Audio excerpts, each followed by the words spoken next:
브루스의 거꾸로 한국사 시즌 4 그 61번째 시간입니다. 이 시간에는 통일정부 수립을 위한 노력이라는 주제로 통일정부 수립운동의 내용은 어떤 것이 있고 그 의미는 무엇인지 살펴보도록 하겠습니다. 아울러 정부 수립 이후에 48년도에 일어났던 제주 4.3 사건과 여수 순천 11.9 사건 왜 일어났고 그 전개 과정은 어떻게 되는지 살펴보도록 하겠습니다. 1차 미소 공동위원회가 결렬됐지 않습니까? 1차 미소 공동위원회가 결렬됐죠. 그 대상자, 참석 대상자의 범위라든가 이런 부분 가지고 결렬이 됐는데, 이 미소 공동위원회가 중요한 이유가 뭐였습니까? 모스크바 3국 외상회의에서 임시정부 수립을 최우선 조건으로 하고, 임시정부 수립을 위해서 미국과 소련이 위원회를 만들어서 그걸 도와준다. 임시정부 수립을 위해서 협상을 한다라는 걸로 되어 있었지 않습니까? 그런데 이게 안 되니까 이제 단독 정부를 세우자는 주장들이 미소 공동위원회 결렬되고 나서 1차 결렬되고 나서 이러한 주장들이 나오죠. 이게 뭡니까? 정읍 발언이죠. 이승만의 정읍 발언. 이렇게 이승만의 정읍 발언 등이 나오게 되자 단독 정부 수립 주장은 이건 분단을 가져온다. 그래서 분단의 위기에 대한 수위가 높아지는 거죠. 그래서 중도적인 성격을 갖고 있었던 중도 좌파의 여운형이라든가 중도 우파의 김규식 이런 분들이 중심이 돼서 분단을 피하기 위해서는 좌와 우가 손을 잡아야 되지 않겠느냐, 통일정부 세워야 되지 않겠느냐 이런 생각들을 하게 되는 거죠. 그래서 좌우 합작위원회를 만들게 됩니다. 미 군정도 처음에는 이런 부분들을 지원을 해줍니다. 그래서 좌우 합작위원회를 지원해 줘서 김규식하고 뭐 여운형의 만남을 주선하기도 하고요.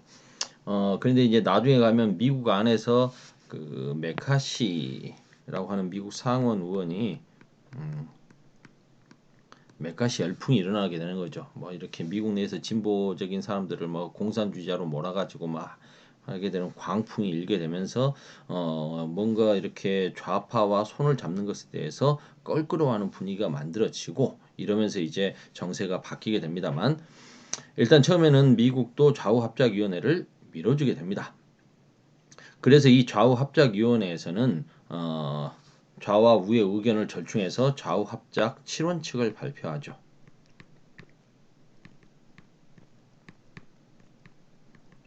우리 교과서에 그 내용들이 있으니까 한번 살펴보도록 하시고요. 이 좌우 합작 7원칙에서 핵심 내용은 임시정부 민주정부 좌우가 손을 잡고 임시 민주정부 세우자. 미소 공동위원회 빨리 열어라. 그리고 요 토지 문제 이거 무조건 뺏을 수는 없으니 조건부로 뺏는다. 약간 유상으로 뭔가 대가를 주고 뺏자. 그리고 무상으로 나눠주자. 중요 산업은 국유화하자. 친일파 처단하자. 뭐 이런 내용들로 되어 있습니다. 핵심은 그래서 토지개혁과 친일파 처단 문제였던 거죠. 미 군정도 하여튼 이 좌우 합작 7원칙이 발표되고 나서 이들을 토대로 해서 남조선 과도 입법 의원이라는 걸 구성합니다. 그러니까 지금까지 소련 군정은 인민위원회를 인정해주면서 간접 통치를 하고 있었다면 미 군정은 직접 통치를 하고 있었잖아요. 그런데 이제 미 군정에서도 그러면 너희들끼리 한번 과도적으로 의회가 비슷한 걸 만들어 봐라. 그래서 우리가 그걸 도와주겠다. 간접 통치 해보겠다. 그래서 민정장관으로 이렇게 안재홍 같은 분이 임명이 되기도 하고요. 우파라고 할 수 있죠. 민족주의자. 이런 분들이 임명이 되기도 합니다. 그런데 우익 세력은 우익 세력대로 김성수를 비롯한 한민당 세력들은 토지 개혁 방식이 급진적이다. 뭐 뺏어서 공짜로 나눠주겠다고 안 돼. 신탁 통치 반대한다는 입장 분명하지 않았지 않느냐? 라면서 반대하고, 좌익 세력은 친일파 처단 문제 이거 너무 뜨뜻미지근하다. 확실하게 해야 되는데 이거 좀 모호하게 돼 있다. 뭐 입법 기구 만들어서 심의 결정하고 이거 제대로 처리 이거 안 하는 것 같다. 뭐 돈 주고 땅을 사간다고? 이거 결국 지주와 자본가들 유리한 거 아니냐라고 해서 그들이 내놨던 좌우합작위원회에서 중도파들이 내놨던 좌우합작 실현칙은 극우적인 세력과 극좌적인 세력에 의해서 모두 비판받는 거죠. 그러면서 아까 말씀드렸듯이 미 군정도 메카시 열풍 속에서 지원을 좀 철회하게 되는 거고요. 냉전이 좀 본격화되는 측면도 있죠. 이제 냉전이 본격화되면서 이제 미국도 좌우 합작하는 것보다는 우익 중심으로 가는 게 낫겠다 이런 생각을 한 것 같아요. 그리고 좌우 합작 운동을 이끌었던 실질적인 지도자 여운형이 암살됩니다. 그러면서 좌우 합작 운동은 중단되죠. 중도 우파였던 김규식은 좌우 합작을 위한 노력을 그래도 포기하지 않고 이어갑니다. 2차 미소 공동위원회가 열렸지만 결국 성과 없이 결렬돼 버립니다. 그러자 미국은 한반도 문제를 이걸 유엔으로 넘기는 거죠. 유엔 총회에 넘겨서 이제 회의하자라고 해서 유엔 총회에 한반도 문제를 넘깁니다. 소련은 극렬히 반대하죠.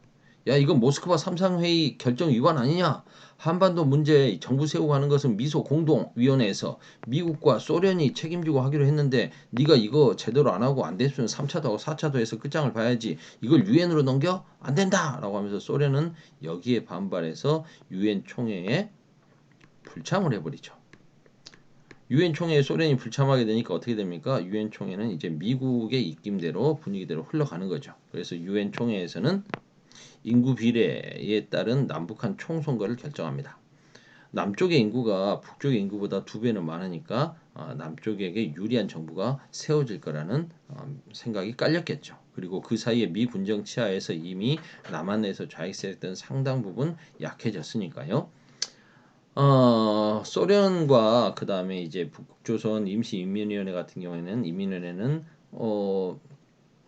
이 한국 문제를 다룰 유엔 한국 임시위원단이 북한으로 들어오는 것을 이북으로 들어오는 것을 반대하죠. 유엔 한국 임시위원단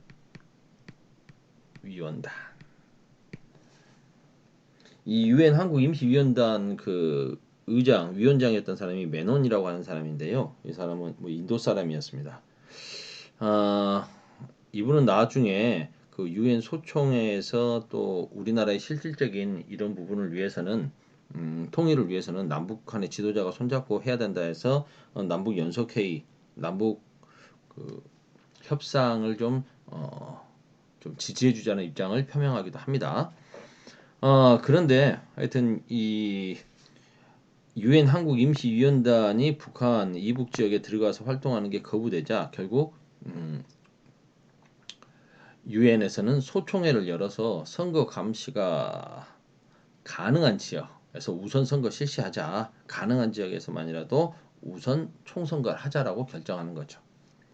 제대로 선거를 하려면 이제 선거 감시가 돼야 되니까 선거 감시가 가능한 지역에서 쉽게 말해서 남한만의 단독 선거가 치러지는 거죠.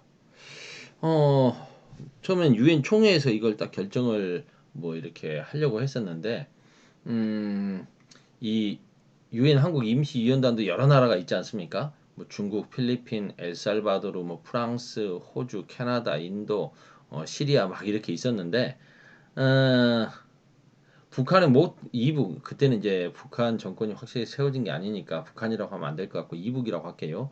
이북 지역에서 못 들어오게 했으니까 단독 선거 하자라고 주장했던 뭐 중국이라든가 프랑스 같은 세력들은 그리고 이제 미국의 입김이 좀 센 여기서의 중국은 아직 중화민국입니다. 뭐 필리핀 이런 나라들은 단독 선거 하자라고 주장했고요. 상대적으로 좀 중립적이거나 그다음에 이제 특별히 한반도하고 그렇게 뭐 미국의 영향을 좀 받지 않는 나라들 그래서 뭐 캐나다라든가 호주, 인도 이런 나라들은 안 된다. 단독 선거 안 된다라고 반대를 하죠. 그래서 결론이 나지 않아서 결국 한국 임시위원단 내에서 결론이 나지 않으니까 이게 유엔 소총회로 가게 된 거죠. 유엔 총회로 가자라고 했는데 총회 사람들 다 모으기 힘드니까 소총회를 한 겁니다. 여기서 이제 선거 가능한 지역으로 총선 가자라는 게 결정돼서 남한만의 단독 선거가 이루어지게 되는 거죠. 자, 이렇게 해서 남한만의 단독 정부 수립안이 확 실시되고 분단의 가능성이 높아지니까 김구와 김규식, 뭐 김규식은 원래부터 이제 중도적인 입장이었다면 이제 김구까지도 이러면 안 된다. 신탁통치 그동안 반탁운동에 너무 매달려 있던 김구도 이럴 수는 없다라고 하면서 통일정부 수립을 위해서 남북한의 지도자가 만나자. 그래서 북한의 지도자였던 김일성에게 남북 정치 요인들 회담을 합시다. 남북 협상을 제안하는 거죠. 여기서 김일성은 이미 북한 정권 수립을 위한 준비를 차근차근 하고 있는 상태였습니다. 근데 남한에서의 이런 지도자들의 주장을 결국 받아줘요. 왜 그랬을까요? 그 부분은 우리가 수업 시간에 좀 더 살펴보도록 하겠습니다. 김일성의 마음속으로 한번 빙의해서 왜 그때 받아줬는지, 그리고 받아줬으면 제대로 할 것이지 왜 안 했는지, 이런 부분을 좀 살펴보도록 할게요. 결국 남북 협상 결과, 남북 주요 정치 요인들 회담 결과 여러 가지 이제 결의가 나오게 되는 거죠. 그 중에 이제 단독 선거는 반대한다. 통일국가 세우자. 그 다음에 이제 양쪽에 뭐 군대 철수해라. 소련과 미군 철수해라. 막 이런 것들을 공동 성명으로 채택하게 되는 겁니다. 하지만 이러한 공동 성명서의 내용을 미국과 소련 모두가 무시하죠. 그리고 김일성이 요인 회담에서 약속했던 남북한의 그 남쪽으로 전기 보내는 문제 이거 즉각적으로 해주겠다라고 해놓고도 또 지키지 않은 부분도 있었고요. 결국 북한은 이미 뭐 아까 말씀드렸듯이 독자정권 수립을 준비하고 있었습니다. 그리고 유엔도 단독 선거 요거 처리하지 않았고요. 결국 그러니까 소총에서 결의된 선거 감시가 가능한 지역에서 우선 선거 실시한다라는 걸로 그냥 가버리는 거죠. 제주 4.3 사건. 제주도에서는 47년 그러니까 지금 48년도에 4.3 사건이 일어났지만 그로부터 이제 사건이 배경이 된 것은 1년 전에 47년 3.1절 사건부터입니다. 사람들이 관덕정이라고 하는 곳에서 모여서 3.1절 기념행사를 하고 있었는데 그때 이제 일부 사람들이 통일정부 수립 이런 것들을 요구하는 정치적인 시위를 또 하게 하는 거죠. 경찰이 이제 이런 것들을 이런 부분들을 하고 있자 이런 내용들이 나오자 이거 안 된다라고 하면서 이제 좀 이걸 진압하고 사람들을 통제하는 과정에서 기마 경찰의 그 말을 타고 있는 경찰에서 한 꼬마아이가 다치는 사건이 좀 발생하고 사람들 여기에 대해서 이제 분노해서 막 항의하자 여기에 대해서 이제 경찰이 총을 쏴버리죠. 사상자가 발생하는 겁니다. 근데 이런 수습 과정에서 미 군정은 이건 공산 폭도들에 의한 조직적인 폭동이다라고 하면서 탄압을 하게 되죠. 그리고 그러자 여기에 이제 항의하던 경찰들마저도 이제 파업을 펼칠 정도였으니까요. 제주도 출신 경찰. 근데 이거 미군정은 또 이 제주도 출신 경찰들 파업에 참여했던 사람들 다 잘라버립니다. 그리고 그 자리를 이제 서북 청년단이라고 해가지고 서북 지역이면 한반도의 서북 지역이니까 평안도 지역이겠죠. 이쪽 지역에서 내려온 반공 청년들이 있습니다. 이 사람들로 이제 이미 좀 대체를 해가지고 그들이 반경찰 비슷하게 사람들을 좀 괴롭히죠. 탄압을 합니다. 그러면서 이제 민심이 악화돼 버리는 거죠.